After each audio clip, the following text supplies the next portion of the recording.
श्रीमद् भागवत महापुराणम स्कंद 6 अध्याय 19 पुसवन व्रताची विधी। राजाने विचारले, भगवान, आपण ज्या पुसवन व्रताचे वर्णन केले आणि म्हणालात की त्यामुळे भगवान विष्णू प्रसन्न होतात, तर आता मी त्याचा विधी जाणू इच्छितो।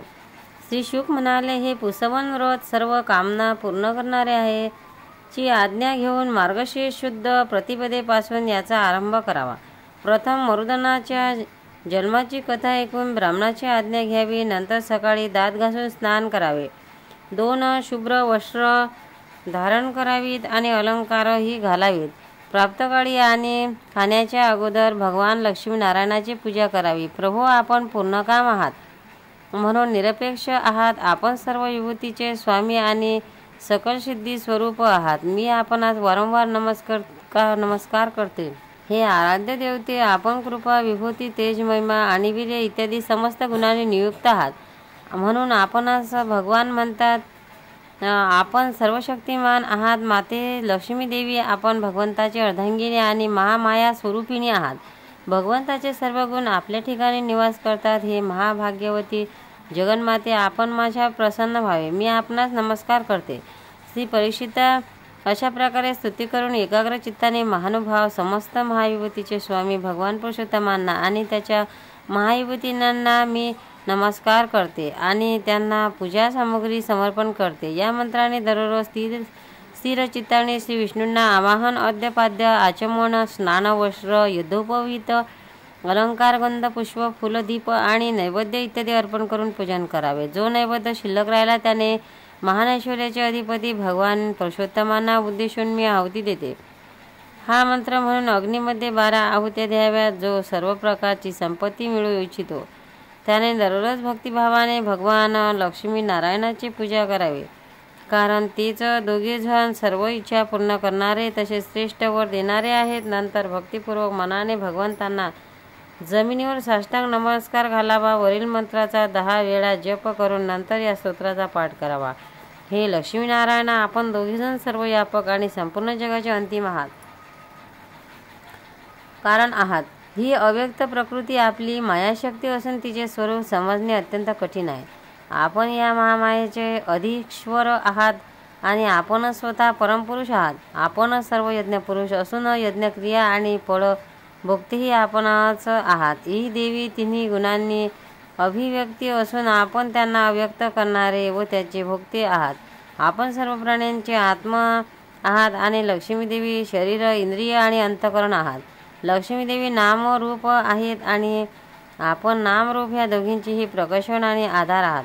प्रभू, आपली कीर्ती पवित्र आहे। आपण दोघेही त्रैलोक्याला वरदान देणारे परमेश्वर आहात, म्हणून माझ्या मोठमोठ्या आकांक्षा आपण कृपेने पूर्ण होत। परीक्षिता, वर देणाऱ्या लक्ष्मीनारायणाची अशी स्तुती करून तेथून नैवेद्य बाजूला ठेवता आणि त्यांना आचमन देऊन पूजा करावी। त्यानंतर भक्तिभावाने परिपूर्ण अशा हृदयाने भगवंताची स्तुती करावी आणि यज्ञ व शेषाचा वास घेऊन पुन्हा भगवंताची पूजा करावी। आपल्या पतीला साक्षात भगवंत समजून अतिशय प्रेमाने त्यांना प्रिय वस्तू त्यांना द्याव्या। पतीने सुद्धा प्रेमपूर्वक आपल्या पत्नीची लहान मोठी सर्व कामे करावीत राहावे। पतिपत्नीपैकी एकाने एखादे कर्म केले तरी त्याचे फळ दोघांनाही मिळते, म्हणून जर पत्नी हे व्रत करण्यास अयोग्य असेल तर अत्यंत एकाग्रीने पतीनेही अनुष्ठान करावे। हे भगवान विष्णूचे व्रत आहे।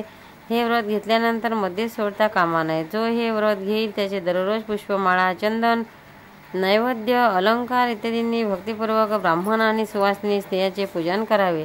तसेच भगवान विष्णूची सुद्धा पूजा करावी। यानंतर भगवंतांना त्याच्या धामाकडे विसर्जन करून आत्मशुद्धी आणि सर्व इच्छांच्या पूर्तीसाठी पहिल्यापासून त्यांना दाखविलेल्या नैवेद्याचा प्रसाद ग्रहण करावा।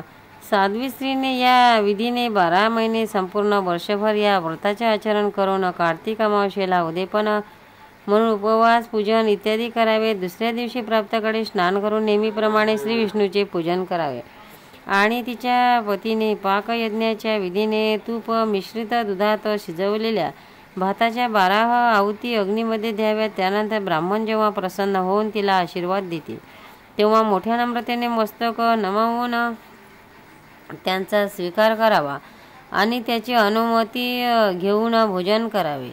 प्रथम आचार्यांना भोजन द्यावे, नंतर मौन धारण करून कुटुंबियांना स्वतः भोजन करावे. नंतर हवन करून शिल्लक राहिलेला चरू पत्नीला द्यावा. तोच प्रसाद स्त्रीला सत्पुत्र आणि सौभाग्य प्रदान करणारा ठरतो. जो मनुष्य भगवंताच्या व पुसवन व्रताचे विधीपूर्वक अनुष्ठान करतो त्याला या जन्मातच त्याने इच्छिलेल्या वस्तू मिळतात आणि या व्रताचे पालन करून स्त्री सौभाग्य, संपत्ती, संतती, चिर आयुष्य, सौभाग्य, यश आणि घर प्राप्त येते. या व्रताचे अनुष्ठान करणारी कन्या सर्व शुभ लक्षणांनी युक्त असा पती प्राप्त करते. विधवा निष्पाप होऊन वैकुंठलोकी जाते. जिची मुले मरतात ती स्त्री त्यांच्या प्रभावाने चिरंजीव पुत्रांची प्राप्ती करून घेते. धनवान पण अभागी स्त्रीला उत्तम भाग्य प्राप्त होते आणि कुरूप स्त्रीला सुंदर रूप प्राप्त होते. रोगी रोगमुक्त होऊन बलवान शरीर आणि श्रेष्ठ इंद्रिय शक्ती प्राप्त करून घेतो. जो मनुष्य मंगल कर्म आणि श्राद्धाकर्माच्या वेळी याचा पाठ करतो त्याच वेळी देव आणि पितर त्यांना अंतकाल तृप्ती होतो. हवनाची समाप्ती झाल्यानंतर अग्निलक्ष्मी आणि विष्णू संतुष्ट होऊन सर्व इच्छा पूर्ण करतात. परीक्षिता, मी तुला मरुणोदयाची आदरणीय आणि पुण्यप्रद जन्मकथा ऐकविली. त्याचबरोबर द्वितीच्या श्रेष्ठ पुसवन व्रताचे सुद्धा वर्णन ऐकविले. अध्याय 19 समाप्त. स्कंद 6 समाप्त. हरि ओम तत्सद. गोपाल कृष्ण भगवान की जय. भक्तांनो, व्हिडिओ आवडल्यास व्हिडिओला लाईक करा, शेअर करा, सबस्क्राईब करा. तसेच बाजूला असलेल्या बेलवर क्लिक करा म्हणजे याच्या पुढील सर्व व्हिडिओ तुम्हाला सर्वात आधी मिळत जातील. जय श्री कृष्ण.